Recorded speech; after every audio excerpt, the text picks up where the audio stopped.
pa mang nabubuong bagyo, ilang bahagi na ng bansa nakakaranas ng masamang panahon na nagdulot ng mga pagbaha. Nakatutok si Salima Refran. Tuluyan ng natabunan ng rumaragas ang baha ang ilang kalsada sa bayan ng Villaba, Leyte. Nagbistulang ilog ang paligid dahil sa lawak ng pagbaha. Ayon sa mga residente, umaga pa lang ay bumuhos ng malakas na ulan doon. Pinasok din ng baha ang chapel kaya nagtulong-tulong na sila sa paglimas ng tubig.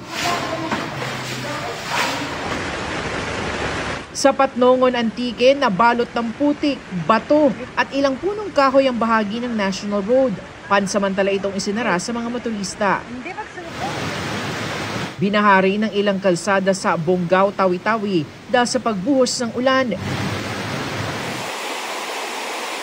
Sa Bulan, Sorsogon naman, umapaw ang spillway kaya hindi halos nadaanan. Ang sasakyang ito, kinailangan ng pagtulungang itulak para makatawid sa baha. Lubog din sa baha ang iba pang bahagi ng bayan. Pati ang ilang barangay sa bayan ng Donsol, nalubog. Binahari ng ilang bahay at kalsada sa Santiago, Isabela.